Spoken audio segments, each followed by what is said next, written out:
some videos, and hold on one sec. Alexa, lights on. Okay. That's a bit better. That's a bit better.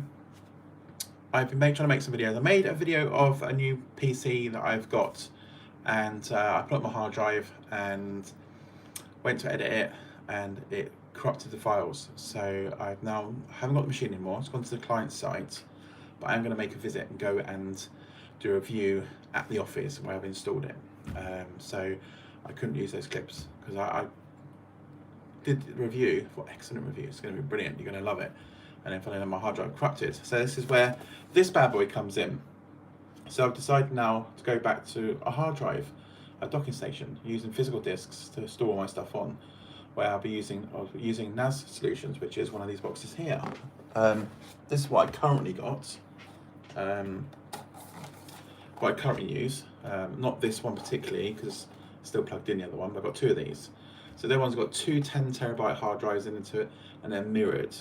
And this is what I was storing the stuff on, and it corrupted the files. So I ended up lost a fair bit of data, especially that project I was doing the other day to get a video out to you, and that's basically what's happened. So I decided now, rather than use these boxes, because they're always switched on, so they're always accessible when I need to be accessible, but obviously the drives are spinning away, taking power. So if I'm not here all day, it's eating power away from my electricity. Obviously electricity prices are getting a bit more higher, and also always spinning, so there are wear and tear going on. So I have set timetables on these, which can be a bit annoying, because when I come back and think, oh, I can work today and do some stuff, these drives switch themselves off. I have to wait for them to switch back on, or I can power on off, but it's just a pain in the backside. And obviously when they come back online, I think that's maybe where the corruption's kind of happening, when they're powering down and powering back up again. So, and plus the throughput, because it's obviously using a network cable. I don't use the USB cable at the back, I use the Ethernet port on the back, which then basically gives me access directly over the network. And I'm finding, of course, lots of fluff coming off this, and I'm finding that the speed accessing one of these can be quite slow, especially if you're using large files that I do. So I'm handling videos at 4 gigs each at a time, and I may record like 6 or 7 of those as well. So I need the bandwidth to be high speed. Now I've got the Mac Mini, which is the M1 processor. My USB on there and USB-C are really, really fast, and I want to be able to maintain that speed. So when I copy off the SD card, it's like really quick, and I can then render the video, so there's nothing wrong. So my Final Cut Pro runs smoothly, and it's nice and easy for editing with. I want to be able to access the drive. So what I've decided to buy was this box. So dual drives, and you can have them in there. And that way I'm archiving all my data onto one drive. I take it off and I can store it out the way with. I'm going to buy a special storage case for the drive to sit in. I can put it in the cupboard out the way with.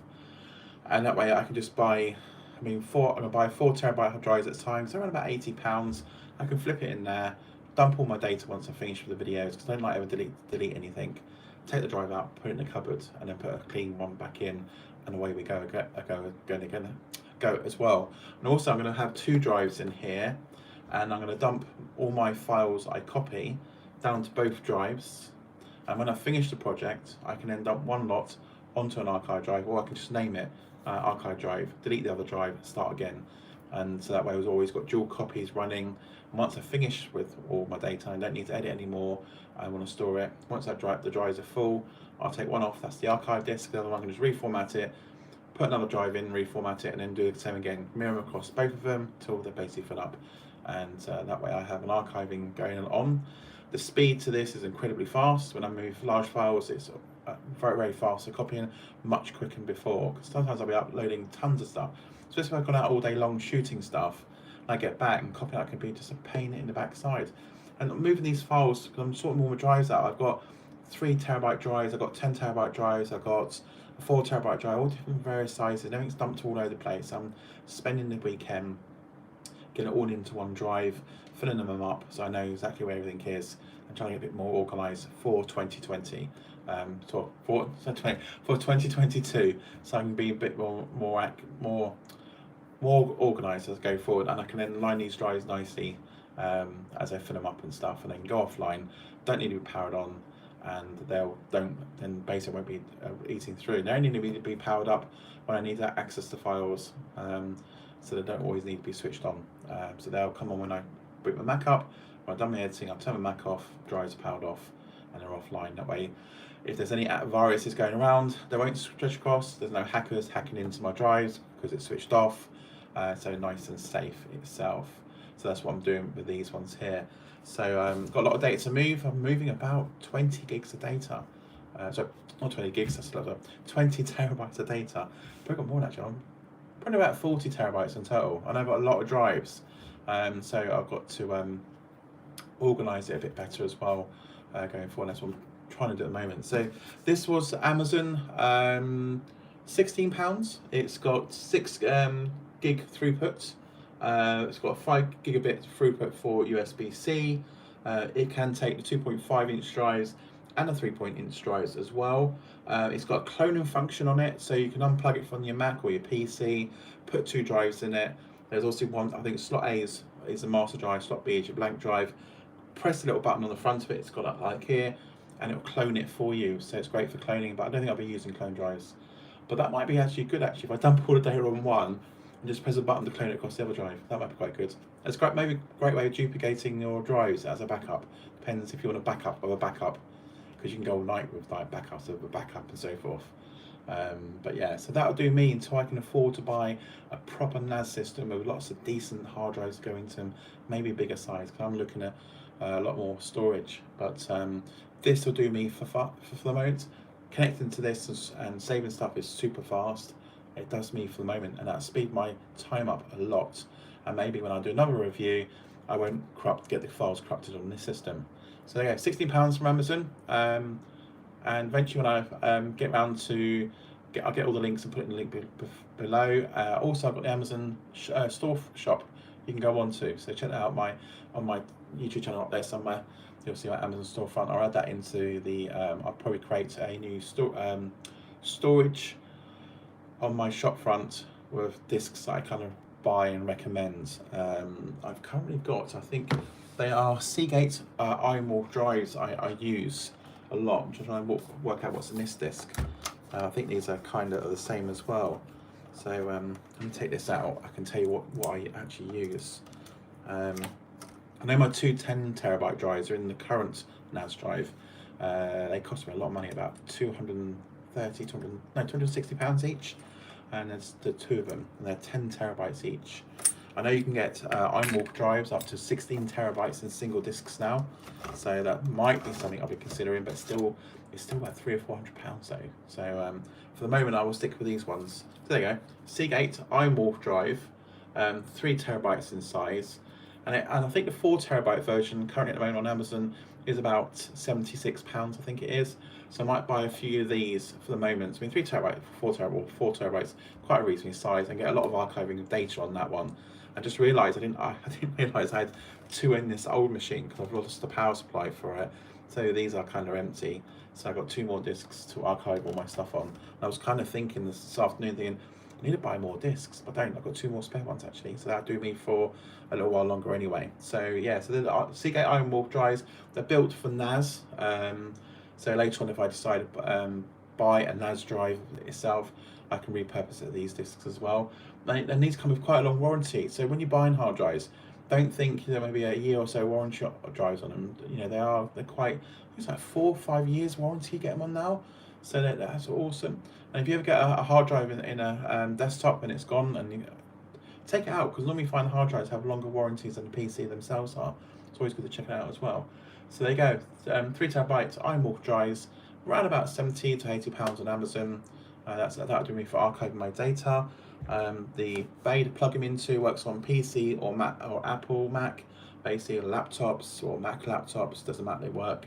About 16 quid, and that's pretty good. I'm very much looking at a lot of manufacturers and brands of these ones. They're all kind of similar, same speeds. You know, I think this is kind of the highest speed I can get basically on itself. I can use USB-C to USB-C, but unfortunately my Mac iMac Mini M1, I think both USB-C ports are using the same memory channel. So I run my my big screen off for one of them, so it's not high throughput. But when I plug it into the USB, kind of it's better throughput anyway.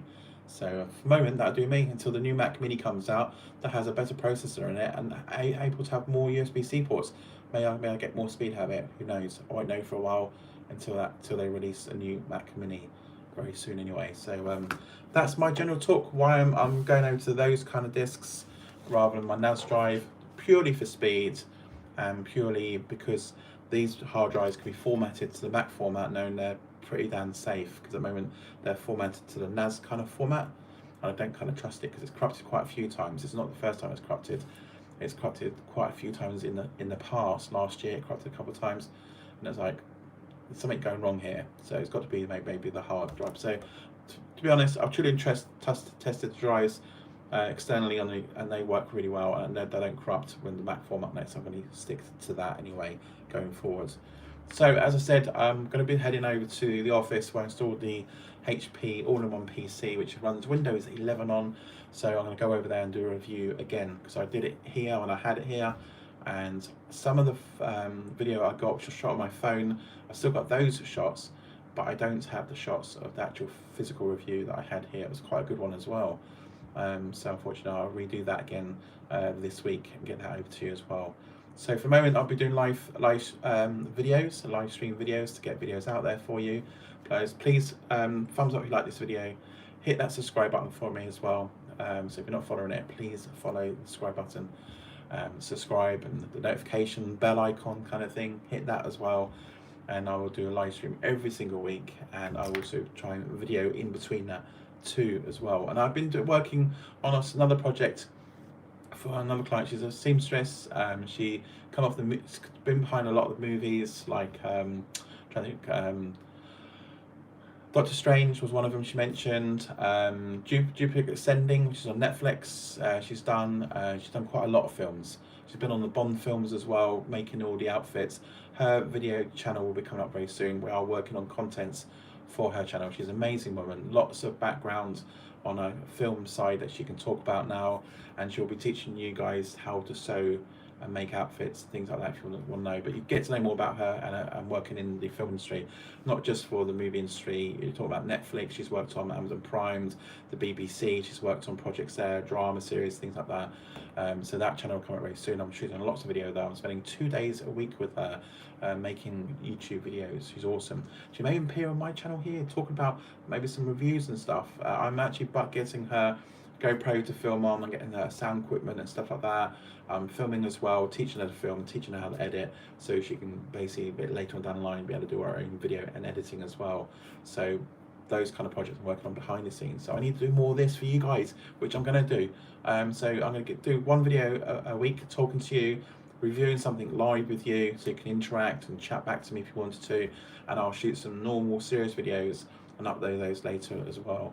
So anyway, I think I've talked for long enough. Nice 13 minutes video, there you go. And also check me out on TikTok, under Jack's Gear on TikTok. I do 3-minute reviews on all sorts of stuff, nice and quick, fast and punchy. Go and check me out on TikTok under Jack's Gear, or do a hashtag in TikTok saying Jack's Gear or Jack's Network, and you'll find my stuff as well. And also check out my colleague that we do Buzz Podcast, which is podcasting. Go over to TikTok, search for Buzz Podcast, and you'll see this behind the scenes stuff that I do with the podcasting side, especially with my presenter Roger. He's quite fun to take the piss out of. Go and check that out as well. And also check out my website. So check out buzzpodcast.co.uk. Go on there, you'll see a tech review, which is my podcast that I do for tech reviews that are more for audio only as well, and they're quite fun as well. And I've got quite a few followers on that side as well, so go and check all those bits out for me. Buzzpodcast.co.uk, jacksgear.co.uk. Follow me on Facebook, follow me on all the socials, Instagram, hashtag Jack's Gear or hashtag Jack's Network. You will find me on social. Join up, like, follow, and see you in the next video. Bye for now, guys.